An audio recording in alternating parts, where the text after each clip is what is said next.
ایک پاکستانی نواب جس نے انگریزوں کی فوج کے ساتھ ساتھ پاکستان کی فوج میں بھی شمولیت اختیار کی، وہ پاکستانی نواب جو صرف 15 برس کی عمر میں جنگ میں شامل ہوئے، وہ پاکستانی نواب جس نے ایک نہیں بلکہ دو انگریز خواتین سے شادی کر رکھی تھی، وہ نواب جس نے براعظم ایشیا کا سب سے بڑا اسکول بنوایا۔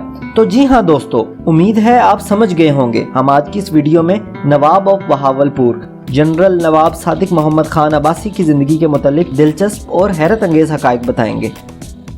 ویسے تو مہاراجہ اور نوابوں کے پاس سفر کے لیے گھوڑے، بگیاں، حتیٰ کہ بہت ساری گاڑیاں بھی ہوا کرتی تھیں، لیکن نواب صادق نے اپنے سفر کے لیے ایک بحری جہاز بھی رکھا تھا جس کا نام انڈس کوئین تھا۔ لیکن حیران کن بات یہ ہے کہ یہ سمندری سفر کے لیے نہ تھا بلکہ دریائے سندھ اور ستلج کی سیر کے لیے استعمال کیا جاتا تھا۔ کسی زمانے میں تو اس کی کیا خوب شان و شوکت تھی، لیکن آج یہ محض ایک ملبے کا ڈھیر ہے۔ بچپن میں تو ہر کوئی ایک دوسرے کو عید کارڈ دیتا ہے، لیکن آپ جان کر حیران ہوں گے کہ نواب صاحب اکثر عید اور نئے سال کے موقع پر دوستوں کو عید کارڈ بھیج کر نیک تمناؤں کا اظہار کرتے تھے۔ تصویر میں نظر آنے والے یہ عید کارڈز نواب آف بہاولپور صادق محمد خان کے ہیں۔ اپنے والد کی وفات کے بعد صرف 3 سال کی عمر میں صادق خان عباسی ریاست بہاولپور کے نواب بن گئے اور اپنے دور میں ایسے کارنامے کیے کہ تاریخ آج تک انہیں بھلا نہ پائی۔ نواب صادق جب بھی دلی دربار یا لندن جاتے تو سب ان کو بہت عزت دیتے، کیونکہ وہ صرف نواب ہی نہیں بلکہ ایک قابل، محنتی، ذہین اور پڑھے لکھے انسان بھی تھے۔ جبکہ اس دور کے زیادہ تر مہاراجہ اور نواب ان پڑھ اور نکمے ہوا کرتے تھے۔ نواب صادق نے اپنی ابتدائی تعلیم لاہور کے ایچیسن کالج سے حاصل کی۔ یہ وہی ایچیسن کالج ہے جہاں سے سابق وزیر اعظم عمران خان، ظفر اللہ خان جمالی اور فیروز خان نون نے بھی تعلیم حاصل کی۔ اس تصویر میں نظر آنے والے ان تمام لوگوں نے ایچیسن کالج سے ہی تعلیم حاصل کی۔ آپ ان میں سے کتنے لوگوں کو جانتے ہیں؟ ہمیں کمنٹس میں ضرور بتائیے گا۔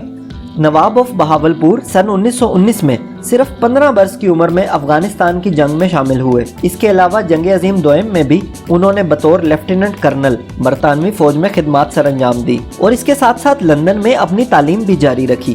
تعلیم کے ساتھ ان کو اتنی محبت تھی کہ انہوں نے بہاولپور میں اپنی 500 ایکڑ زمین وقف کر کے اس پر ایشیا کا سب سے بڑا اسکول قائم کیا جس کا نام صادق پبلک اسکول ہے، اور آج بھی یہ اسکول علم کی روشنی سے ہزاروں بچوں کی زندگی کو روشن کر رہا ہے۔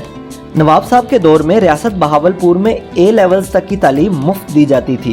اس کے علاوہ نواب صادق نے لاہور میں موجود اپنی ملکیتی زمین کو بھی تعلیمی اداروں کو دے دیا، جس میں کنگ ایڈورڈ میڈیکل کالج اور پنجاب یونیورسٹی شامل ہے۔ بہت سے لوگ جانتے ہیں کہ نواب صاحب کی ایک انگریز بیوی بھی تھی، لیکن بہت کم لوگ جانتے ہیں کہ ایک نہیں بلکہ نواب صاحب نے 2 انگریز خواتین سے شادی کر رکھی تھی۔ ایک کا نام اولیوین جمیلہ عباسی جبکہ دوسری کا نام وکٹوریہ تھا۔ ان سے نواب صاحب کے 3 بیٹے اور 2 بیٹیاں بھی تھیں۔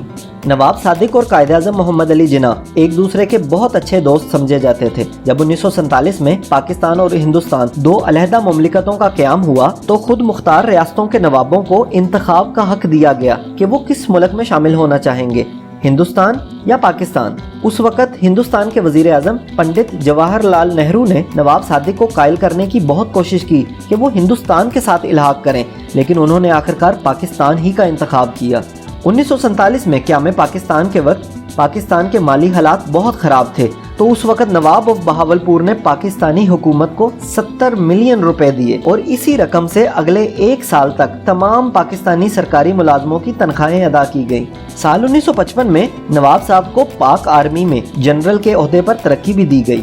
نواب صاحب کی پاکستان سے محبت یہاں ختم نہیں ہوتی، بلکہ 1955 میں جب پاکستان کو صرف 2 انتظامی یونٹ یعنی 2 صوبوں مشرقی پاکستان اور مغربی پاکستان بنایا جانا تھا تو نواب صاحب اپنی ریاست کی خود مختاری بھی ختم کرنے کو تیار ہو گئے۔ اس سے پہلے ریاست بہاولپور کی اپنی کرنسی، اپنی صوبائی حکومت، اپنی علیحدہ فوج، علیحدہ ہائی کورٹ، یہاں تک کہ مکمل خود مختار انتظامی ڈھانچہ موجود تھا، لیکن ملک پاکستان کے وسیع تر مفاد میں انہوں نے اسے مکمل طور پر صوبہ مغربی پاکستان میں ضم کر دیا۔ نواب صاحب کو اللہ نے جتنا کشادہ رزق دیا تھا اتنا ہی بڑا ان کا دل بھی تھا۔ آج بھی اگر نور محل، دربار محل، نشاط محل، مبارک محل، دولت خانہ اور صادق پیلس کو دیکھا جائے تو ان کی شان و شوکت کا اندازہ لگایا جا سکتا ہے۔ نواب صاحب کو گاڑیاں بھی بہت پسند تھیں۔ لگژری برانڈ رولز روائس اور مرسیڈیز کے علاوہ ان کے پاس بہت سی گاڑیاں تھیں، جن میں سے بہت تو آج بھی اچھی حالت میں محفوظ ہیں۔ نواب صاحب کو 1 سے زائد بار حج کی سعادت بھی نصیب ہوئی۔ ان کی ایک اچھی عادت یہ بھی تھی کہ جب بھی وہ کسی لمبے سفر پر جانے لگتے تو تمام ملازمین سے معافی طلب کرتے، اگر ان کی کوئی بات کسی کو بری لگی ہے تو دل سے معاف کرے، اور وہ خود بھی سب کو معاف کیا کرتے تھے۔ نواب صاحب وقت اور اصول دونوں کے بہت پابند تھے، یہاں تک کہ ان کے کھانے کا مینیو تک لکھا جاتا تھا۔ ویڈیو میں دکھائے جانے والے یہ menu card Nawab of Bahawalpur کے مینیو کارڈز ہیں۔ پلیز ہمارے چینل کو سبسکرائب کر کے بیل نوٹیفیکیشن پر کلک کریں اور پہلے آپشن آل کو سلیکٹ کریں تاکہ ایسی تمام انفارمیٹیو ویڈیوز آپ کو مل سکیں۔ اگر آپ نے ہماری مزید ویڈیوز نہیں دیکھی تو پلیز ابھی چینل کو وزٹ کریں۔